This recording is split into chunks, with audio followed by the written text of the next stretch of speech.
Welcome to Board Game Galaxy. Here talking with us today is the CEO and founder of RookieMage Games, Jordan McLaughlin, creator of Don't Get Stabbed. Jordan, welcome to the show. Hey, thanks for having me. Hey, really appreciate it, man. My friends and I got together and we played Don't Get Stabbed. And it was a really remarkable game. We really enjoyed it. Very easy to learn, kind of quick play style. Can you tell us a little bit about your process? Where did this 80s kind of horror trope game kind of come from? Give us a little insight. Well, I had always been like a horror movie fan, like ever since I was a teenager and kind of saw like my first one. I've kind of always been hooked on horror movies and kind of, specifically like slashers, like Scream's my favorite horror movie, probably my favorite movie just in general. But then you got like Friday the 13th, Nightmare on Elm Street, Texas Chainsaw Massacre, Halloween, all that kind of stuff. So it always kind of like that stuff. And then a couple years ago, I was just over at my cousin's at a game night and we were playing a game and she just leaned over and she's like, you should make one of these. And it was just like a light bulb went off of like, yeah, I absolutely should. This is something I can do. So I was had a few too many beers by that point. So on the way home, like my fiance was driving me, and I'm like, I'm gonna call it Don't Get Stabbed. It's gonna be like one person's the killer, everyone else is victims. They're all trying to escape and everything. And I think for a while, everyone was just kind of humoring me of yeah, sure, whatever, Jordan, you're gonna do this thing. Right, sure, this is gonna happen. Yeah.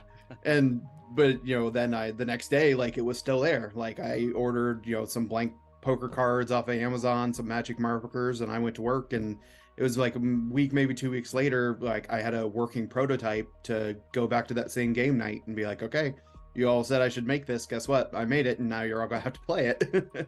Awesome.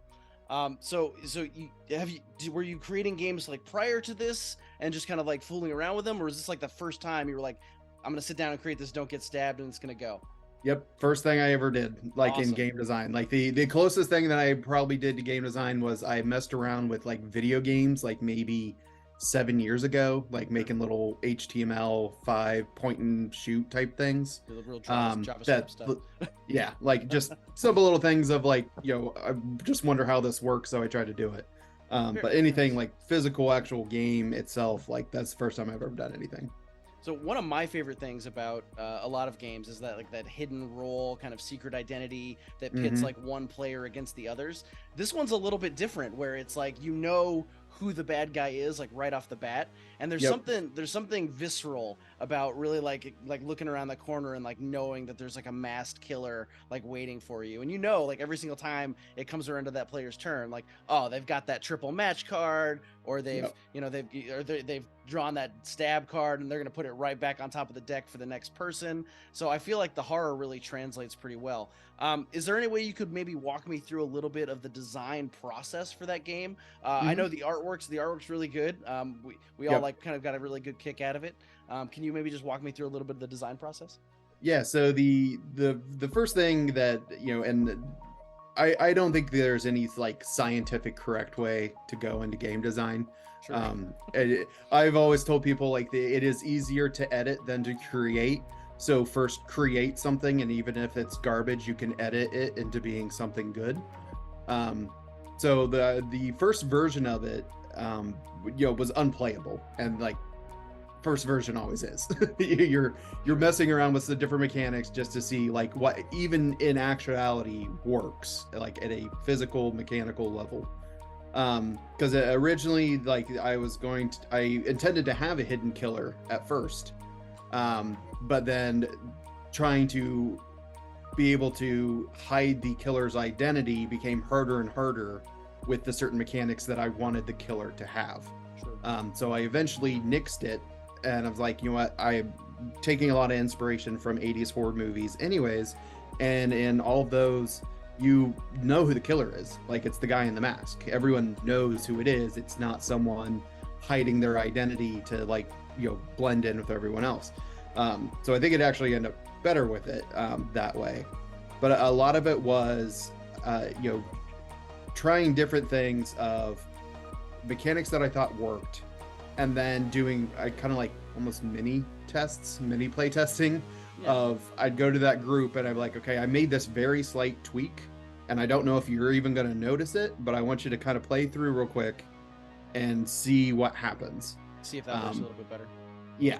And for some people, it's probably like, you barely changed anything. It didn't make a difference. I'm like, well, it kind of made a difference just because it seemed like you guys had a little bit more fun. So that's good enough for me where I'm going to try to keep that. So you go through a lot of little mini tests until you eventually get to like your actual play testing, which is a whole different animal. Gotcha. Yeah, I mean, I really love that you were able to take this game like directly into a game night of your own, that you were able to like bring it to your friends, because I mean that's the real group, right? Like that's who's going to be playing it. People like you with like similar interests. That's great. I really love that.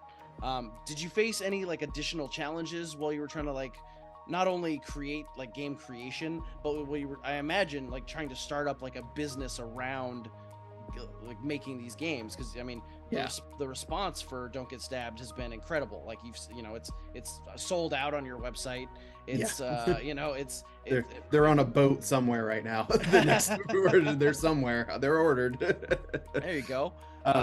Any additional like challenges that you faced that were kind of had you pulling your hair out? You're like me, kind of losing it already.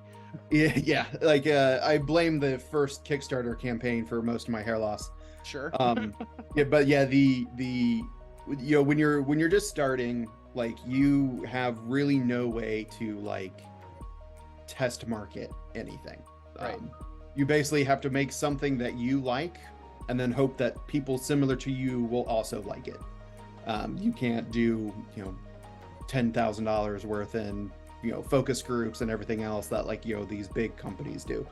So when you go to Kickstarter, that's kind of like your market test of, are enough people interested in this where you can actually get it made. So that process itself was stressful because there's so much more behind a Kickstarter campaign than just putting something up and seeing if people respond to it. You have to get people there. And even right now with like the new Kickstarter that I have running right now for Nuns with Nunchucks, like that platform has completely changed in the 4 years since I did Don't Get Stabbed on it. It's very much a whole different dynamic that I've had to adjust to as the campaign went on. So getting over those initial hurdles and also those emotional hurdles of you made something that's kind of like a little piece of you and now it's out there for everyone to judge. Right. And people, that's a big deal. Yeah, and people will give their unsolicited opinions about everything on the internet. Artists love that. Definitely. My wife is an artist, and I can't tell you, every time she goes to a convention, she just loves to hear, oh, somebody told me that I should make this, or somebody told me that I should draw that. I was like, oh, you love that, don't you? Yeah. Yep. And like I've learned to try to identify the difference between what I call a critic and a hater. Sure. Because they're critics that are providing feedback because they want to give you money or gave you money, and something can be adjusted to better meet their needs. Right. Sometimes they will say it in a way that maybe is a little more aggressive than what you want it to be. Right. But once you take your emotions out of that, you go back to it. You're like, okay, there is something actionable there that I should consider. Then you have the haters. Yeah, the haters are just, it doesn't matter what you do, everything's crap, it's stupid, you should have done this. I think that's really great advice, not just for like this game, but like any real world interaction too. Like maybe people are just passionate about what they see in front of them, and they kind of like, I have an immediate need to get that out of my mouth like immediately, versus like trying to like hate on something, right? What's the Ted Lasso quote, right? Be judgmental, or be curious, not judgmental, right? I am literally watching that show for the first time right now. So hey! we just got caught up yesterday. Nice. Hey, well, that's awesome. So bring us back. Yeah. Have you made any? Do you have like a version 2 of Don't Get Stabbed? Any major changes that have happened through the product since its release? It's basically stayed the same. Now that Nuns with Nunchucks, what? Any intentions to change it? Do you have any like expansions planned or anything like that? Yeah, now that Nuns with Nunchucks is funded on Kickstarter, we're gonna get that out. But now, like I really wanted to spend some time building out a catalog, building out a company where I have a little bit of something for everyone. But now that I've done that, now it is time to go back to Don't Get Stabbed and be like, okay, what else can we do with this? Is it, maybe a second edition, like with different art? Because that art was done by me at my first attempt at really learning how to do art. Where now I can invest in a very amazing professional artist to do it, to kind of take it up to next level. So that's maybe something I do. Maybe it's an expansion. I've thought about, actually it could work as a board game, as a different type of game. So there's a lot of kind of things up on the whiteboard that will be decided soon of what's going to happen with it. But I think that there will be more done with it by this time next year. Like we'll be talking about something we're doing with it. Very nice, very nice. So do you have is your background in game development, marketing, anything like that? Marketing is where I was before. I actually did political consulting, like initially, which that led into marketing because it's kind of the same thing. So that really helped me when it came time to, get support and get people buying it, because I, in my previous job was selling stuff on Amazon. So I knew how to sell something on Amazon once I had the game. Sure. So that has been, beneficial just to helping me get a lot of stuff, done that I didn't need to hire people or work with a publisher. I could handle a lot of that myself, which is great because now it means I have my own business. I didn't just sell off my game to someone else and they did their thing with it. That's very nice, man.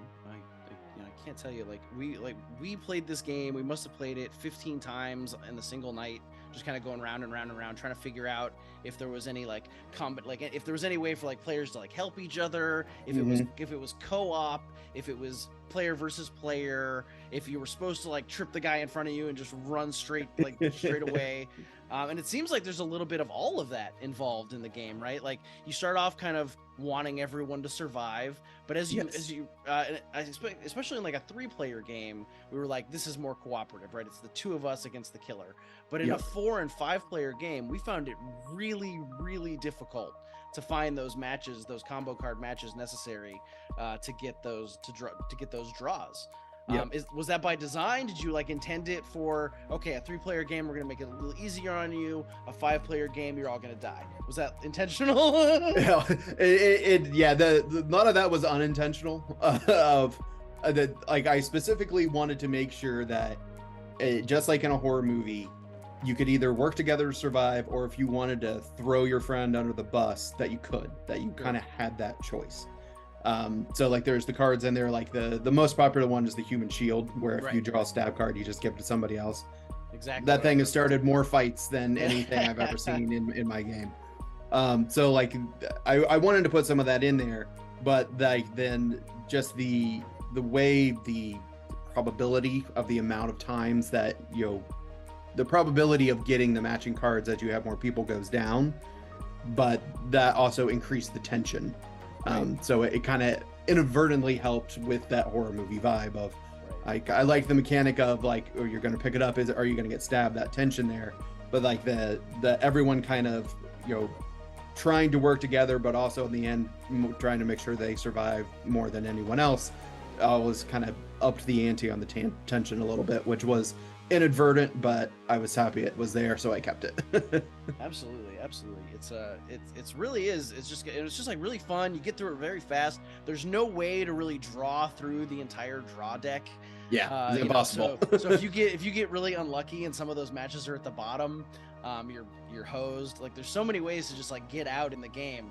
I remember we were just we're kind of playing and we're like, wow, we drew that dead battery card from the card deck. This is it. That's it. We're done. Yep. There's no way we can possibly pull this off at this point. Yeah. I really love how it plays on classic horror tropes. I got to tell you, we didn't even realize that there were that many classic horror tropes as are in the game. We're trying to find matches, and we're like, oh, I got another, the killer. I think the killer's dead, but I don't have, ran into the woods or ran upstairs. Where is it? So going back to kind of your thoughts on doing a sequel, were you thinking about maybe adding any kind of trading elements for that, or something to make it easier on the poor victims, man. Yeah, I gotta tell you, yeah. it was like hard. Yeah, I haven't thought a lot about what I'm gonna do with it, especially like as an expansion. Like I know there are tropes to use. I have a list that as stuff has come up, I keep a lot of stuff in spreadsheets, and I just throw stuff in there so that when the time comes to go back to it.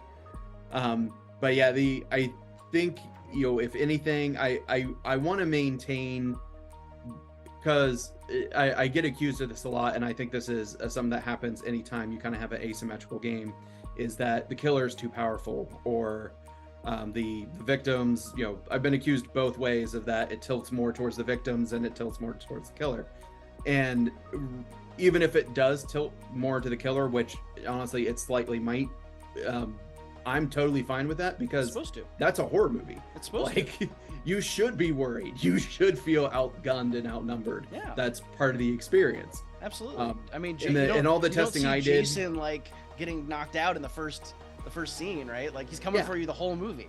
Exactly. Like that's part of the experience, is that feeling of dread that you are up against the odds. Now, like when I did my testing, it was pretty close. Like nothing's ever going to be 100% perfect, 50-50 when you do something like that.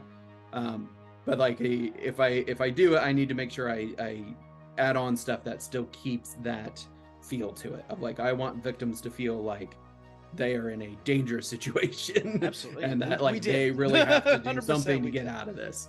Absolutely. Do you have any like themes that you kind of keep going back to, not just in Don't Get Stabbed, but in your games overall? Any particular themes that you or messages you're hoping to convey through these games? I mean, obviously you want everybody to have a good time and have fun and have like a good game night experience, but is there anything like any messages you're trying to convey or themes that you kind of go back to the well on? One of the things that I've gone back to many times, which I noticed when I was playtesting Don't Get Stabbed, is people really like to feel evil. And I don't know why. It says a lot about human psychology. Couldn't tell you.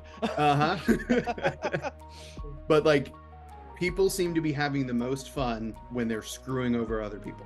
Sure.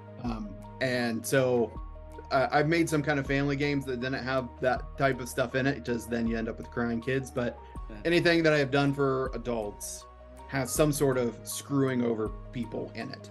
Yeah, that's a very important metric. Exactly.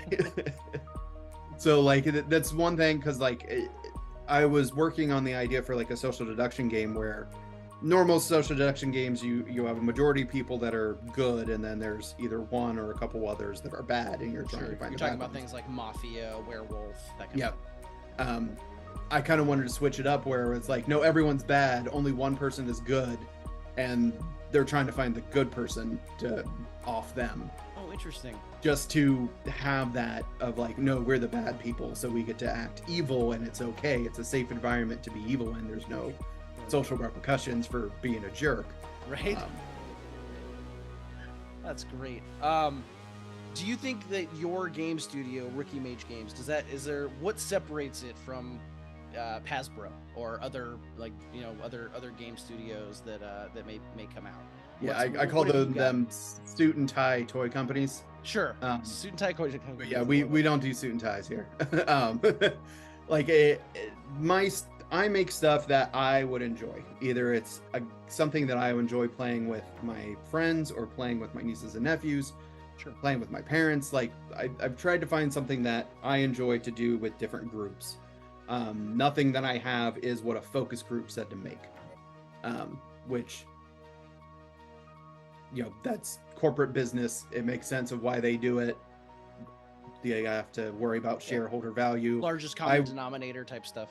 Exactly. Like they've got shareholders to worry about. I worry about, am I going to make a game that's going to make people laugh and have fun? That's what I give a shit about. Nice.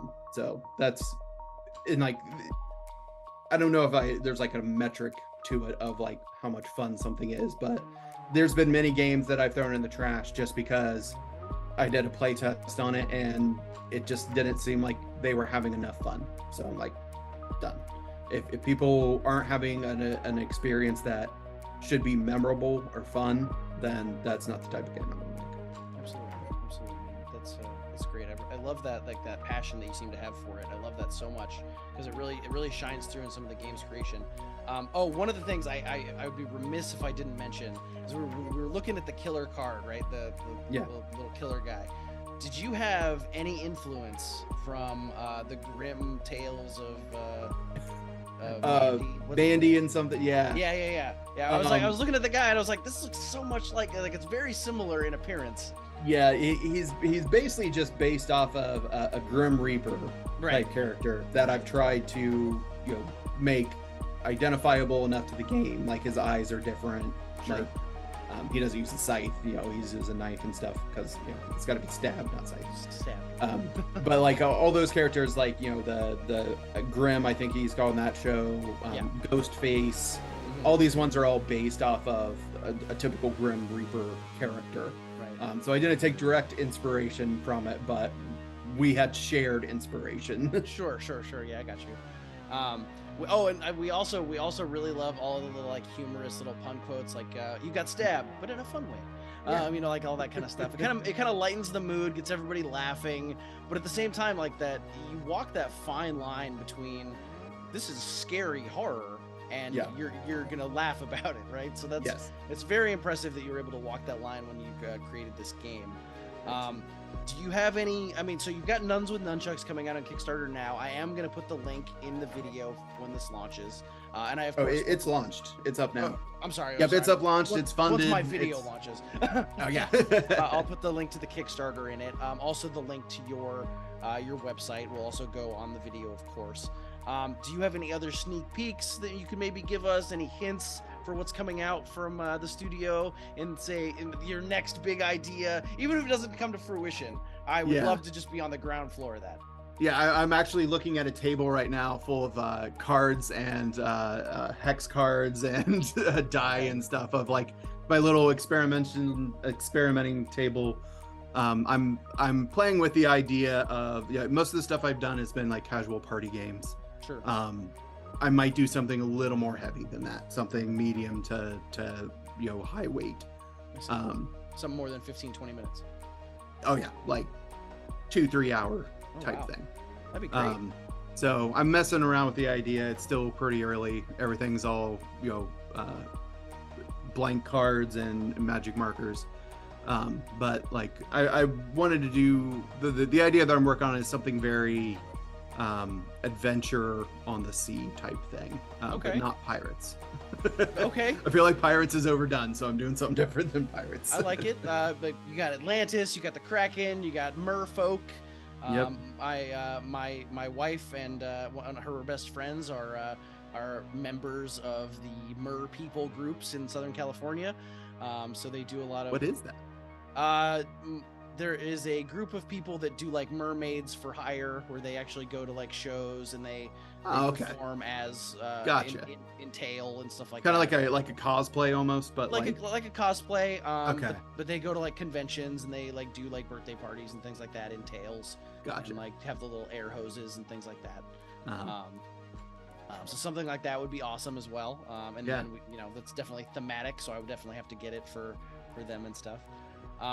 Do you have any advice for people that are aspiring to create, maybe not just board games, but I'm doing this YouTube channel. I've never done it before. I'm kind of like brand new to the scene. Do you have any advice? I've heard that just fucking doing it is probably the best way to do it. But do you have any advice for me, for us, for others like yourself? Yeah, that is really the best advice. I'll add on to it. But like, I've gotten used to telling people like, just make something and then edit it until it's good. Sure. Like the biggest hurdle is making something, because that's where people get mentally stuck of like, I don't know what I'm going to make, and it's not going to be any different. I'm like, okay, well, it doesn't matter. You can make it and then edit it until it's different. Like editing is so much easier. So just get something made and go from there. But the other thing is, don't self-limit yourself. I see a lot of people do this of like, oh, I can't do that, or that person did it, but they have all this experience in this and everything. I'm like, well, yeah, but you could have that experience too. Like there's no reason you can't do anything you really want to do. You might have to work at it and learn it, but we live in a time where the wealth of all human knowledge fits in your phone on your cell phone. So there's really no excuse not to at least learn the basics of almost anything that you want to do. So yeah, don't self-limit yourself. Just make something, edit it till it's good. That's awesome advice, and it speaks to me truly as a professional with massive imposter syndrome, and like, yes. and like, you know, it's a real plague. You know, you have your oh yeah, like I have it all the time. Like I have it in this interview. Like it doesn't go away. I don't know why, and I think it might be the internet of like there's all this gatekeeping of, you know, if you didn't do it this way, then you didn't do it right. I'm like, well, guess what? I did it, so I don't really care. Right. So yeah, like it never goes away. You have to learn to ignore that stupid voice in your head. Man, I feel like we could spend another hour just on like therapy. But like, I charge by the hour for that. Yeah, right. No, I was gonna say me too, man. So hopefully it evens out.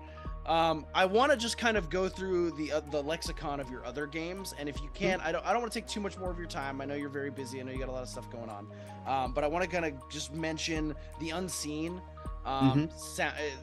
That's your hidden kind of secret role game.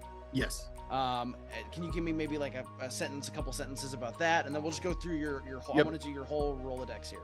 So it's a social deduction game about a cult taking over a town that's brainwashed some people to join their cult. If you like Secret Hitler, Mafia, Werewolf, it's that, but dumbed down so drunk people can do it. Fantastic. Best way I could describe it, because I could never get my friends to play a whole thing. Yeah. Because they would be drinking and get confused and get annoyed or whatever, 100%. So I made it drunk proof for them. When we used to host game nights in the time before, we used to have yes. We used to have like 20 people over, and I was like, well, I don't have a game for 20 people, so we're gonna break out Werewolf. And you know, first couple rounds would go, you know, be a little difficult. You reach a plateau where you've taught them the game, you've introduced the roles, but now they've had beers. Like, exactly. So it starts going down real quick. So I totally understand. That does sound awesome. I am going to pick up that as well.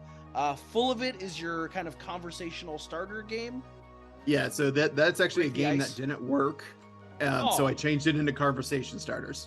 Okay. It was originally called One Upper. It was supposed to be like, you have that one friend, whenever you tell a story, they're the ones that have to one-up you. So I had it where people had to like one-up each other's stories and stuff, but it just put too many people on the spot. But I thought the content was still good, so I reworked it. I'm like, these will work as conversation starters. Those are they're very low barrier to entry. Like sometimes people get freaked out at the idea of having to learn words or learn games and rules. Sure. This, you just talk. So it's very easy for anyone to have. Yeah, that sounds awesome as well. I really do like icebreaker games, especially for first-time players, people coming in that you've maybe not met before. Somebody brought their boyfriend or like a cousin from out of town. So those always work there. I liked Zombies with Pizza, but is that more of like, that's kid-friendly, right? Oh yeah, that's the first game that I made for kids that I had to make because my niece and nephew were getting mad that I kept making stuff they weren't allowed to play. Sure. So I had to make something for them. And it's a very simple game. It's got gross ingredients on them. The kids match them up to make what they think is the grossest pizza. Gotcha. And then like the judge, who's the zombie, picks which one is the grossest. That person gets to live. Everyone else gets eaten. Judge mechanic game. Yep. Gotcha. Yep. Super simple. Portal potties sounds absolutely disgusting. So I am very proud of the theming for this one. So in this one, wizards have all lost their jobs, so they all decide to go into the porta potty business, and they use their magic to teleport poop into each other's porta potties and make them overflow, so they go out of business. Disgusting. Yes. Absolutely disgusting. I love it. I love that that's like a game that can like exist and be available for like the masses, and you just like really like, because I know that my co-host of this show, Puck, my friend Puck, he's going to absolutely 100% buy this game and bring it. That's right up his alley. He's 100% going to do it. It's right up there with like Kittens in a Blender, and other fun games like that. And then Oh Nuts is your family card game.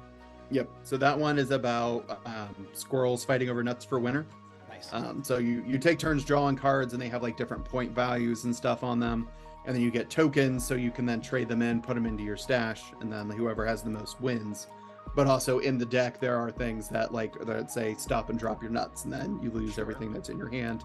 Or all the cards have different abilities to it, so you can steal cards, you can force other people to drop their stuff, you can use an extra stash. I try to make it so like it wasn't just like counting everything as like more versatile. Like you can give up 3 points if it means you can try to screw over this person. I'm sensing a real theme along your baseline of Yes. of where you want to go, like a maturity level baseline, if you will. Yep. I absolutely appreciate it. And what can you tell me about Nuns with Nunchucks that I can't read on Kickstarter? That you can't read on Kickstarter. Or you can tell me stuff I can read on Kickstarter too. That's fine. Okay. Well, it's a battle card game of like the craziest combatants that I can think of. And basically you have like hit points, heal points and stuff, but you can chain stuff into combos using special powers. So it's the combos that kind of make it fun. That it kind of all inspired by like, Street Fighter, Mortal Kombat, Tekken, those types of games of like how you can do the combos in there. I get a lot of inspiration and stuff from video games of like, oh, I like how this plays on a video game. Could I actually make that work with paper and dye and stuff? So that's kind of what that was, of like figuring out how to do the different combos in there. Hey man, there's nothing wrong with taking inspiration from video games. I've stolen entire plot lines and run D&D campaigns using nothing but like Warcraft and things like that. So it's totally fine. Yep. But I guess one thing that I don't have on there is like there is a plans for an expansion to that one, because like now it's funded already, and it's one that is expandable. Sure. So I'm working on the plans and characters and stuff for that now to go ahead and start moving on that. Very nice. Well, Jordan, thank you so much for joining us here today. I super appreciate it. Your insight into the hobby has been invaluable, and your creation, Don't Get Stabbed. We played it on our channel, Board Game Galaxy, and it is also available on your website, RookieMageGames.com. And I will include RookieMageGames.com on our channel, as well as the link to the Kickstarter. Hopefully this video airs before the Kickstarter ends. Thank you again, Jordan, and I really appreciate your time. Yep, thanks for having me. I appreciate it, man. Take it easy, buddy. Thanks.